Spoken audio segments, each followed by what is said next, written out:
गोवर्धन पूजा हिंदू सनातन धर्म में एक अत्यंत महत्वपूर्ण त्योहार है, जिसे दिवाली के अगले दिन बड़ी श्रद्धा और धूमधाम से मनाया जाता है। इस दिन भगवान श्री कृष्ण की पूजा की जाती है, जो उनके द्वारा इंद्रदेव को पराजित करने और वृंदावन के लोगों को मूसलाधार वर्षा से बचाने की कहानी से जुड़ा हुआ है। माना जाता है कि इस दिन भगवान श्री कृष्ण ने गोवर्धन पर्वत को अपनी छोटी उंगली पर उठाकर ग्रामीणों को सुरक्षा दी थी। तभी से गोवर्धन पर्वत की पूजा की परंपरा शुरू हुई और इसे विजय का प्रतीक माना जाने लगा है।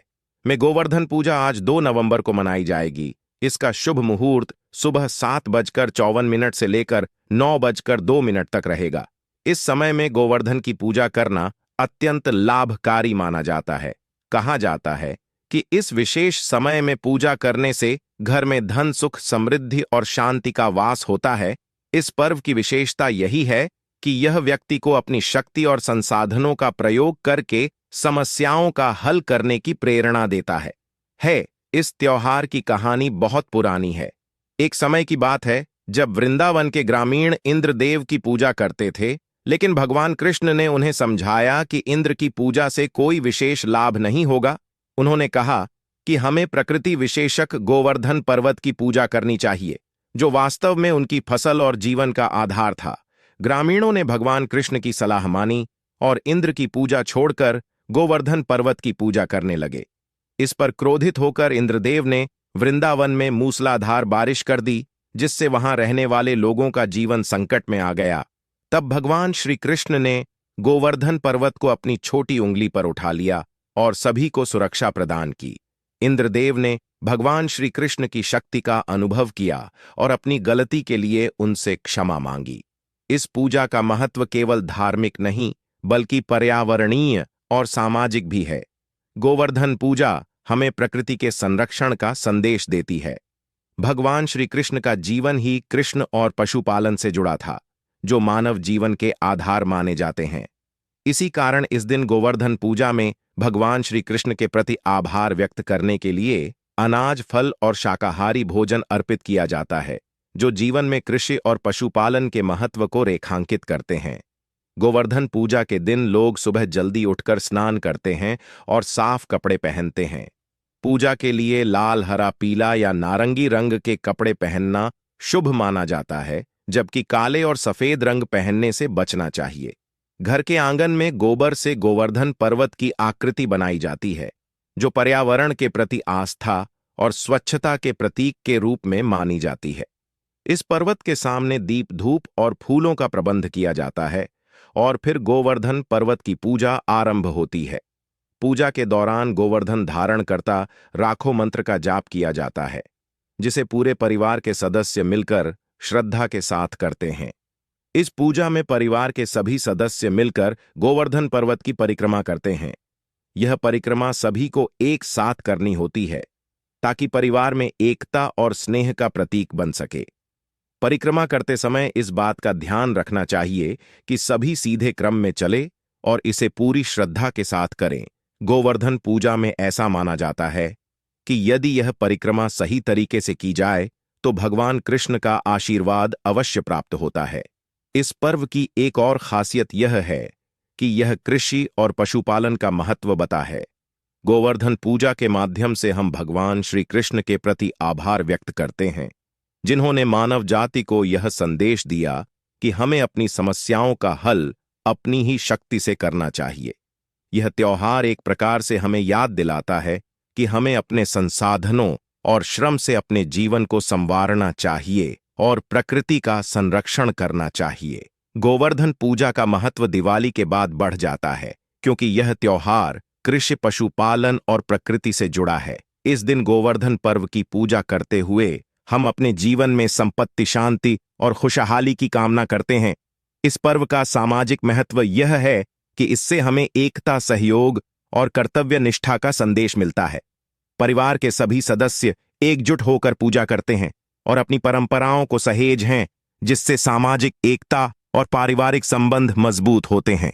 गोवर्धन पूजा का यह महत्वपूर्ण दिन दिवाली के बाद उल्लास और भक्ति का माहौल बनाता है। इस पर्व को बनाने से हमारे मन में कृष्ण भगवान के प्रति आस्था बढ़ती है और हमें प्रेरणा मिलती है कि हम अपने जीवन में चुनौतियों का सामना अपने बल पर करें। गोवर्धन पूजा के दिन यदि आपने पूरे मन से गोवर्धन पर्वत की 7 परिक्रमा कर ली तो ऐसा माना जाता है कि आपने पूरे ब्रह्मांड की परिक्रमा कर ली है। इस दिन श्री कृष्ण खुद आपके घर पधार हैं और अपनी कृपा बरसाते हैं। गोवर्धन पूजा में श्री कृष्ण जी की भी पूजा की जाती है, जिससे उनकी विशेष कृपा मिलती है और घर में समृद्धि आती है। इस पूजा का आयोजन दीपावली के अगले दिन होता है, जब परिवारजन गोवर्धन की पूजा करते हैं और भगवान कृष्ण के लिए विशेष शाकाहारी भोजन तैयार करते हैं। गोवर्धन की पूजा के बाद भक्त जन उसकी परिक्रमा करते हैं। इस परिक्रमा के बाद उस भोजन को गोवर्धन पर्वत को अर्पण किया जाता है और फिर इसे प्रसाद के रूप में परिवार के सभी सदस्यों में वितरित किया जाता है। सबसे पहले यह प्रसाद घर के सबसे छोटे सदस्य को दिया जाना शुभ माना जाता है और इसके बाद पूरे परिवार में बांटा जाता है। गोवर्धन पूजा का अपना एक अलग महत्व है। ऐसा माना जाता है कि इस पूजा से भगवान श्री कृष्ण की कृपा प्राप्त होती है और घर में सुख, शांति और समृद्धि बनी रहती है। यह पर्व न केवल श्री कृष्ण की महिमा का गुणगान करता है, बल्कि हमें प्रकृति का भी स्मरण कराता है। इसे अन्नकूट पूजा के नाम से भी जाना जाता है, जिसमें भगवान श्री कृष्ण को अलग अलग पकवान और मिठाइयों का भोग लगाया जाता है। हर राष्ट्र के व्यक्तियों के लिए अलग अलग भोग अर्पण करने की परंपरा है। प्रत्येक राष्ट्र के जातकों के लिए भगवान को अलग मिठाई और फलों का भोग लगाया जाता है। अब हम जानते हैं कि किस राशि वाले को कौन सा भोग अर्पण करना चाहिए। मेष राशि के जातकों को गोवर्धन पूजा में भगवान श्री कृष्ण को लाल रंग की मिठाई और मौसमी फल का भोग अर्पण करना चाहिए। ऐसा करने से उनके जीवन में सुख शांति आती है और घर में खुशहाली का माल बना रहता है। माना जाता है कि यह उपाय करने से जीवन में उन्नति के मार्ग खुलते हैं और व्यापार में भी सफलता मिलती है। वृषभ राशि के जातकों को सफेद रंग की मिठाई का भोग भगवान को अर्पण करना चाहिए। सफेद रंग शांति का प्रतीक है और इससे जातक के जीवन में शांति और संतुलन बना रहता है। वृषभ राशि के लोग भगवान को सफेद मिठाई जैसे खोवे की बर्फी का भोग लगा सकते हैं। इससे उनके जीवन में सौहार्द बना रहता है।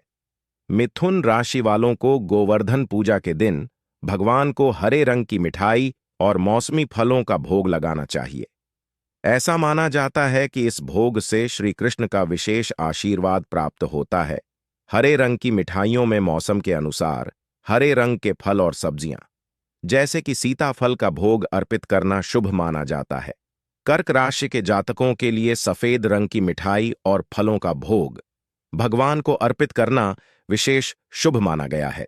पूजा के दौरान कर्क राशि के लोग भगवान से अपने दुखों को दूर करने की प्रार्थना कर सकते हैं, जिससे उनके जीवन में सुख समृद्धि आती है। धनु राशि के जातकों के लिए पीले रंग की मिठाई का भोग लगाना शुभ माना गया है, जैसे कि बेसन से बने लड्डू या बेसन की कोई अन्य मिठाई भगवान को अर्पित की जा सकती है। ऐसा करने से जातक को विशेष शुभ फल की प्राप्ति होती है और भगवान की कृपा उनके जीवन पर बनी रहती है। इस प्रकार गोवर्धन पूजा के दिन हर राशि के जातक अपनी राशि के अनुसार भगवान श्री कृष्ण को अलग अलग प्रकार की मिठाइयों और फलों का भोग लगाकर उनके आशीर्वाद की कामना कर सकते हैं। तो आप मिठाई चढ़ा सकते हैं और अगर आप पीली बर्फी चढ़ना चाहते हैं तो आप बर्फी भी चढ़ा सकते हैं। तो दोस्तों, अपनी अच्छा अनुसार आप कोई भी एक चीज चढ़ा सकते हैं। ऐसा करने से आपके जीवन में भी सुख समृद्धि बनी रहेगी और आप तरक्की करोगे। इससे भी आपके ऊपर भगवान श्री कृष्ण की और गोवर्धन पूजा की असीम कृपा प्राप्त होगी। अगली वह राशि है मकर राशि वालों को भगवान श्री कृष्ण को 5 तरह की मिठाइयों का भोग लगाएं। 5 तरह की मिठाई में जो मिठाई आती, दोस्तों, अगर आपके पास 5 रंग की मिठाई नहीं है तो आप 5 प्रकार के फल भी भगवान श्री कृष्ण को अर्पित कर सकते हैं। ये गोवर्धन पूजा में विशेष रूप से अर्पित कर सकते हैं। तो दोस्तों, आपको 5 पर की मिठाई या फिर फल लेना है। जैसे कि अगर आप मिठाई लेते हैं 5 प्रकार की, तो भीषण की लड्डू हुआ कि बर्फी, जलेबी, इमरती, बूंदी के लड्डू, तो आप इस प्रकार से 5 तरह की मिठाई अर्पित कर सकते हैं। और दोस्तों, अब चलिए मैं आपको फलों में 5 प्रकार के फल बता ही देता हूं कि वह आप कौन कौन से फल है जो आप अपनी इच्छा अनुसार अर्पित कर सकते हैं। तो फलों में आप ले लीजिएगा मौसमी ले लीजिएगा अकेला, अभी आप ले सकते हैं, और अगर आपके पास ना हो तो आप शॉप भी ले सकते हैं।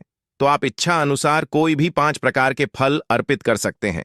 ऐसा करने से आपके ऊपर गोवर्धन भगवान की असीम कृपा बनी रहेगी। तो चलिए दोस्तों, अब अगली वह राशि है, कौन सी है जान लेते हैं। कुंभ राशि वालों को इस दिन भगवान की पूजा के दौरान 5 तरह की अलग अलग मिठाइयां का भोग लगाएं। इससे भगवान का आशीर्वाद प्राप्त होगा और आपके ऊपर भगवान श्री कृष्ण की असीम कृपा बनी रहेगी। तो आपको भी यहां पर 5 प्रकार की मिठाई अर्पित करना है। चलिए, अब वह अगली राशि है, कौन सी है वह भी जान लेते हैं। तो दोस्तों, ये सबसे आखिरी राशि है। अब सबसे आखिरी राशि भी जान लेते हैं कि वह भाग्यशाली कौन सी राशि है जिसे यह उपाय करना है। मीन राशि। मीन राशि वाले इस दिन भगवान श्री कृष्ण को बेसन का हलवा और लड्डुओं का भोग लगाएं। भगवान की कृपा प्राप्त होगी और भगवान श्री कृष्ण का आशीर्वाद भी सदा आपके ऊपर बना रहेगा। तो आपको हलवा और बेसन के लड्डू ही अर्पित करना है। हलवे में आप ले सकते हैं आटे का जो हवा है वह भी आज चढ़ा सकते हैं, या फिर आप जो सूजी का हलवा है वह भी चढ़ा सकते हैं। तो आप अपनी इच्छा अनुसार चढ़ा सकते हैं, लेकिन आपको जो लड्डू होते हैं वह बेसन के ही चढ़ाने होते हैं। तो आप ऐसा जरूर करें। ऐसा करने से आपकी जो किस्मत की तारे हैं वह चमक जाएंगे और आपके ऊपर भगवान श्री कृष्ण की असीम कृपा बनी रहेगी। चलिए दोस्तों, तो आप इस वीडियो में साथ ही आपको यह भी बता देता हूं। चलिए दोस्तों, तो अब हम आपको यह बता देते हैं कि जो गोवर्धन पूजा होती है उसमें क्या बनना चाहिए और क्या नहीं बनना चाहिए, भगवान को क्या बनी चीज चढ़ाना चाहिए और क्या नहीं। गोवर्धन पूजा में चढ़ाने के लिए निम्नलिखित वस्तुओं का उल्लेख किया जा सकता है। नंबर 1, अन्नकूट। गोवर्धन पूजा में अन्नकूट या चावल, गेहूं और अन्य अनाजों से बनी विशेष व्यंजनों का भोग लगाया जाता है। नंबर 2, फल। विभिन्न प्रकार के फल जैसे कि केले, सेब और अना। नंबर 3, मिठाइयाँ। विभिन्न प्रकार की मिठाइयाँ जैसे कि लड्डू, जलेबी और बर्फी।